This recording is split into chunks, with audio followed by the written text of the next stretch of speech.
खरगोन जिले में 66% हिंदू हैं, 33% मुसलमान हैं। वहां पर 6 विधानसभा की सीटें हैं, जिनमें से 4 पर कांग्रेस पार्टी का कब्जा है, 1 पर बीजेपी का, 1 पर निर्दलीय का। अब सवाल यह हो रहा है कि क्या सुनियोजित साजिश का यह सब कुछ हिस्सा था, जिस तरह की तस्वीरें लगातार खरगोन से निकलकर सामने आ रही हैं। कई ऐसे सवाल हैं जिसको लेकर चर्चा में आगे बढ़ते हैं। खास मेहमान जुड़ चुके हैं, उनका परिचय आपसे करवा देती हूं। गौरव भाटिया जी, राष्ट्रीय प्रवक्ता भारतीय जनता पार्टी के इस वक्त हमारे साथ मौजूद हैं। अभय दुबे जी, प्रवक्ता कांग्रेस पार्टी के इस वक्त हमारे साथ जुड़ चुके हैं। विशाल मिश्रा जी, पॉलिटिकल एनालिस्ट हैं, आरएसएस के जानकार हैं, वो भी हमारे साथ जुड़े हुए हैं। और साथ ही हमारे साथ डॉक्टर तस्लीम अहमद रहमानी साहब, जो कि प्रेसिडेंट हैं मुस्लिम पॉलिटिकल काउंसिल ऑफ इंडिया के, वो भी हमारे साथ जुड़ चुके हैं। लेकिन सबसे पहले गौरव भाटिया जी, शुरुआत आपसे ही करते हुए, खरगोन हिंसा का जो मामला सामने आया है, अब तक क्या कार्रवाई हुई है? कुल कितने लोगों पर कार्रवाई हुई है? क्या यह सुनियोजित साजिश का हिस्सा थी और क्या यह हिंसा संयोग है या फिर प्रयोग है? राज्य सरकार की कार्रवाई कहां तक पहुंची है, इसको लेकर क्या जानकारी देंगे आप हमें?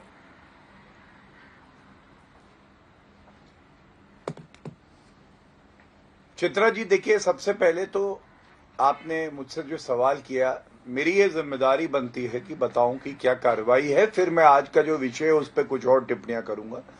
अभी तक 121 लोग गिरफ्तार हुए हैं और एक मजबूत संदेश शिवराज सिंह चौहान जी ने दिया है कि जो पत्थर उठा के लोकतंत्र को तोड़ने का काम करेगा, हम बुलडोजर चला के उसके घर को भी तोड़ेंगे और कानून की ताकत दिखाएंगे। दूसरी बात, देखिए, आज बड़े भारी मन से एक बात कहूंगा। एक तरफ एसपी है, पुलिसकर्मी है जो जख्मी हुए, ऐसे हिंदू लोग भी हैं जो जख्मी हुए, जो मेरी जानकारी है। और उसके अलावा जो आपने शिवम की बात करी, हमारा भाई है, वो भी अस्पताल में है, जिंदगी और मौत के बीच में वो लड़ रहा है। ईश्वर से यही प्रार्थना है वो जल्दी ठीक हो जाए। लेकिन पुलिस अपना कार्य करी। दूसरी तरफ देखिए किस तरह की ओछी घटिया गंदी राजनीति हो रही है। राहुल गांधी ने कहा ये बुलडोजर नफरत का है, तो मैं पूछना चाहता हूं, राहुल बाबा, आप जहां भी हैं, अगर इटली में नहीं है तो बताइए, ये जो पत्थर थे, ये पत्थर प्यार के थे, सौहार्द के थे? इन पत्थर में फूल लगे थे, खुशबू आ रही थी, क्या थे ये? दूसरी बात, अशोक गहलोत। चित्रा जी, बड़ी जिम्मेदारी से कहता हूं, हम लोग कार्रवाई करते हैं तो हम पे सवाल पूछे जाते हैं। अशोक गहलोत ने कहा जो मध्य प्रदेश में हो रहा है ना, ये गलत हो रहा है। वहां करौली में हिंदू नववर्ष में जो जुलूस जा रहा था, उस पर पत्थर मारे गए शोभा यात्रा पे।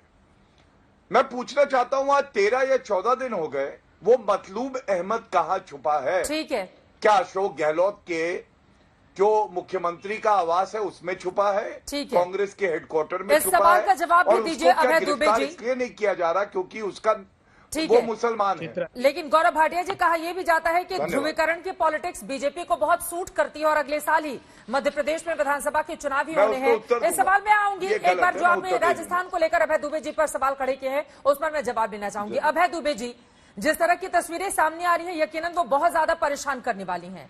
छतों के ऊपर भारी तादाद में पत्थर कहां से इकट्ठे करके रखे गए? पेट्रोल बम किसने बनाया था? क्या यह सुनियोजित साजिश का हिस्सा नहीं है? और अगर राज्य सरकार कार्रवाई कर रही है तो फिर आप लोगों को दिक्कत किस बात पर हो रही है अभय दुबे जी? चित्रा जी, मुझे वेदना और पीड़ा इस बात की है कि वो महेश मुच्छाल संजय नगर खरगोन में रहने वाला व्यक्ति बता रहा है कि मेरा पूरा परिवार यहाँ से छोड़कर चला गया क्योंकि उनके घर को आग लगाकर गया। संगीता बता रही है कि पहला अवसर नहीं है। 2012 में होली पर, 2015 में दशहरे पर और अभी 2022 में रामनवमी पर पूरी गली के घरों को लूट कर आग लगा दी गई। लक्ष्मी लापता है, चित्रा जी जानती हैं आप। वो बदमाश होकर दंगे के दौरान अपने बच्चों को संजय नगर में ढूंढने को निकली थी।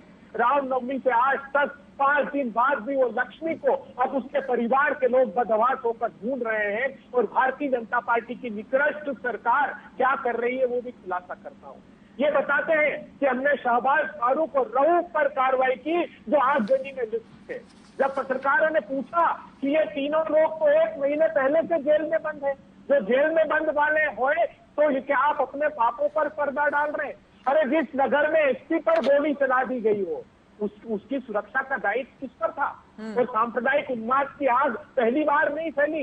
166 दंगे मध्य प्रदेश में बीते 5 वर्षों में हुए हैं गौरव भाटिया जी। मुझे बताइए, अभी रायसेन के खमरिया में 2 महीने पहले पूरे के पूरे गांव पर हमला हुआ, सांप्रदायिक हिंसा हुई, 2 आदिवासी भाइयों को मौत के घाट उतार दिया और 40 गंभीर अवस्था में घायल होकर अस्पताल में भर्ती। ठीक है, सरकार सोई रहती है। और बुलडोजर, आखिरी बात, ये कहते हैं बुलडोजर चला दिया। अरे बुलडोजर न्याय व्यवस्था के ध्वस्त हो जाने का, न्याय व्यवस्था के ध्वस्त हो जाने का प्रतीक है बुलडोजर। डॉक्टर तस्लीम अहमद रहमानी साहब, ये जो हर बात पे अल्पसंख्यक समुदाय को पीड़ित बताने की कोशिश की जाती है, कहा जा रहा है बुलडोजर एक खास वर्ग पर ही चल रहा है, बाकी लोगों पर चल नहीं रहा है। सर, जरा आंकड़ों को मैं बताते हुए इस सवाल के साथ आप पर आऊंगी। 16 घर और 29 दुकानें बुलडोजर से ढाई गई हैं मध्य प्रदेश में इस हिंसा के बाद। अगर एक पर्टिकुलर जगह की मैं बात करूं जहां सबसे ज्यादा कार्रवाई हुई है, वो है तलब चौक, और वहां पर 12 दुकानें गिराई गई हैं, जिनमें 8 मुसलमानों के हैं तो 4 हिंदुओं के भी हैं। तो सिर्फ ये इस तरह का माहौल बना के ये क्रिएट करना कि नहीं सिर्फ एक खास वर्ग पर ही यहां पर जुल्म ढा रही है सरकार, बाकी लोगों पर कार्रवाई नहीं होती, तो यहां पर हो रही है। क्या ये चीजें आप लोगों को नजर नहीं आती हैं? फिर इस तरह के आरोप क्यों? दंगाई तो दंगाई होते हैं, वो किसी भी धर्म से ताल्लुक रखते हो, उनके खिलाफ कार्रवाई होनी चाहिए। फिर इसमें बार बार एक वर्ग विशेष को लेकर रोने क्यों बैठ जाते हैं कुछ लोग? रहमानी साहब, मैं चित्रा जी एक शेर से अपनी बात शुरू करूं, अगर आप इजाजत दें। बोलिए सर। कि उसी का शहर, वही मुद्दई, वही मुनसिफ, हमें यकीन था हमारा कसूर निकलेगा। आप देख लीजिए, आप पिछले 4-5 दिन से जो डिबेट हो रही है उसमें कसूरवार कौन है। बीजेपी के जो तर्जुमान यहाँ आके बैठते हैं वो कौन कौन से किस किस्म के नाम लेते हैं, ये आप देख लीजिए। प्लस अभी तो कल आरएसएस के चीफ मोहतरम ने भी फरमा दिया कि डंडे के जोर पर हिंदू राष्ट्र बनाएंगे, या तो सरेंडर कर दो और नहीं तो जो सामने आएगा उसे हम हटा देंगे सामने। क्लियर मैसेज है, पूरी धमकी है, और अपने कैडर को मैसेज दिया जा रहा है। तो अगर ये सारी चीजें हो रही हों और मामा और बाबा के बुलडोजर के बीच वर्चस्व की जंग लड़ी जा रही हो, तो पिटने के लिए तो मुसलमान ही बचे हैं। और आपने अपनी रिपोर्ट में बहुत सही इशारा किया, जो शुरू में आपने रिपोर्ट दी, 6 सीटों में से 4 पे कांग्रेस जीत जाती है, 1 पे निर्दलीय जीत जाता है और सिर्फ 1 पे बीजेपी जीतती है। तो अब आपको वजह सामने दिखाई दे जानी चाहिए। मैंने कभी कम्युनल राइट्स को कम्युनल नहीं माना है, मैंने हमेशा उनको पॉलिटिकल माना है, और ये सब पॉलिटिकल है। क्या है पॉलिटिकल वजह? आपको पत्थर दिखाई देते हैं, हाँ। आपको आग लगाते हुए लोग दिखाई नहीं देते क्या? पत्थर मारने का अगर मैं मान भी लूं कि एकतरफा तौर पर पत्थर चले, तो क्या उसका जवाब आग लगाना है? क्या उसका कोई उसको जस्टिफाई किया जा सकता है? क्या आग लगा दो, सब जला दो, तस्लीम अहमद रहमानी साहब, मस्जिदों पे झंडे लगा दो। आप ये कह रहे हैं कि एक तरफा अगर पत्थर चले, दूसरा समुदाय फिर 3-4 मुस्लिम फैमिलीज रहती हैं, हाँ। पूरे गांव ने हमला करके उन लोगों को पीट के जख्मी कर डाला, कोई तस्करा नहीं हो रहा टेलीविजन पे। ये वो कारण है जिसकी वजह से हमें कहना पड़ता है। तस्लीम अहमद रहमानी साहब, तकलीफ है कुछ घरों में खासतौर से एक ही तरह के पत्थर बड़े पैमाने पर अगर बरामद किए जाते हैं, तो उसका इशारा क्या है? क्या ये सुनियोजित साजिश नहीं है? पेट्रोल बॉम्ब की अगर बरामद की होती है, तो इसका इशारा क्या है? क्या पहले से साजिश रची गई थी घरों के ऊपर, और सरकार को मालूम नहीं है? कहाँ इंटेलिजेंस था? कोई फेलियर है तो उसका एडमिट करे ना। लोग जेलों में बंद और उनके घर आप तोड़ रहे, और फिर आप ये कहते हैं कि हम धर्म देख के कार्रवाई नहीं कर रहे। पुलिस के पास जवाब देने को नहीं बनता, आप कहते हैं धर्म देख के कार्रवाई नहीं कर रहे। आप यहाँ बैठे बीजेपी के तर्जुमान मोहतरम, इनसे पूछिए, ये जो लिस्ट दिए हैं कि हमने 144 खरगोन के एसपी हैं सिद्धार्थ चौधरी, सर सुनिए ना, और कितने जब वो उनकी जुबानी, जरा वहां की कहानी सुनिए। पॉलिटिक्स में हम जाएंगे, लेकिन उसके पहले उन्होंने कहा है, मैं संजय नगर इलाके में पहुंचा तो तलवार लिए हुए युवक मेरी ओर दौड़ा। मैं उस वक्त वहां पर अभी रुका ही था, तब तक दूसरी ओर से फायरिंग कर दी जाती है। ये कौन लोग हैं जो पुलिस पर हमला करने के लिए आते हैं तलवार लहराते हुए?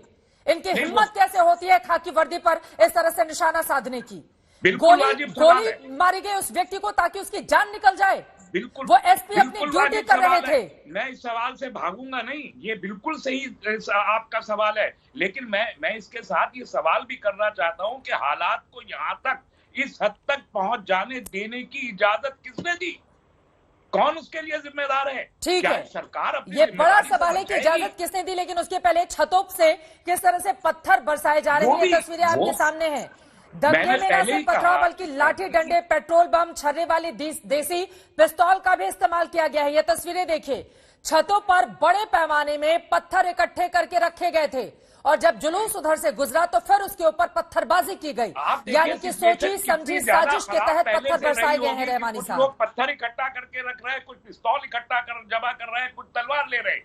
कितनी खराब रही होगी सिचुएशन, आप अंदाजा कीजिए ना। मैं उसी जानिब इशारा कर रहा हूं कि जब ये काम यकीनन हफ्ते 10 दिन पहले से कहीं ना कहीं हो रहा होगा, फिजा तो जब कार्रवाई होती है तो फिर दर्द क्यों होता है? यही तो सवाल है ना रहमानी साहब। जब कार्रवाई होती है तो फिर एक खास वर्ग को पीड़ित बता दिया जाता है, फिर रोना रोना शुरू हो जाता है कि कार्रवाई नहीं हो रही है। विशाल मिश्रा जी, रोना नहीं रोया जा रहा, पर्टिकुलर एरिया है ना, वहां का इतिहास इस तरह का रहा है, तो सवाल पूछे जाएंगे कि क्या हिंदुस्तान में कोई भी एक मोहल्ला ऐसा हो सकता है जहां पर दूसरे धर्म के लोगों को गुजरने की इजाजत नहीं दी जाए? क्या इस तरह की स्थिति बनाकर हिंदुस्तान के किसी भी हिस्से में हम रखेंगे और इसकी इजाजत दी जानी चाहिए? इसको लेकर आखिर इतने ज्यादा सवाल। लेकिन विशाल मिश्रा जी, ऐसा कोई मोहल्ला ना पहले कभी देश में था, ना आज है और ना कल होगा। विशाल मिश्रा जी, नहीं है। लेकिन सवाल तो महत्वपूर्ण है ना। मेरे बुजुर्ग रहते सारे गैर मुस्लिम हैं। जयमानी साहब कह रहे हैं सरकार की ये जिम्मेदारी थी, अगर पेट्रोल बम इकट्ठा करके रखे जा रहे हैं, पत्थर इकट्ठे करके रखे जा रहे हैं, तो ये राज्य सरकार की जिम्मेदारी थी ना। इंटेलिजेंस फेल्योर इसको क्यों नहीं माना जाए कि बड़े पैमाने पर अगर दंगे को भड़काने की साजिश रची गई थी तो उस दौरान इस बारे में जानकारी आखिर राज्य सरकार को, उसकी पुलिस को क्यों नहीं थी? चित्रा जी, सबसे पहले सवाल तो ये उठता है कि ये किस प्रकार का एक एक्सपेरिमेंट किया गया है। ये कोई संयोग नहीं है चित्रा जी, ये बाकायदा एक्सपेरिमेंट है जिसकी शुरुआत करौली से हो रही है, जिस दिन हिंदू नव संवत्सर की शुरुआत होती है। मैं पूछना चाहता हूँ यहाँ पे तस्लीम रहमानी जी से कि ये नहीं, आप हमें बताइए तस्लीम रहमानी जी से मैं पूछना चाहता हूँ, तस्लीम रहमानी जी से मैं तस्लीम मैं पूछना चाहता हूँ कि आगे आकर आपने कंडेम क्यों नहीं किया? क्या ये बाकायदा सुनियोजित षड्यंत्र नहीं है कि छतों पे पत्थर आए कहाँ से, राड कहाँ से आए?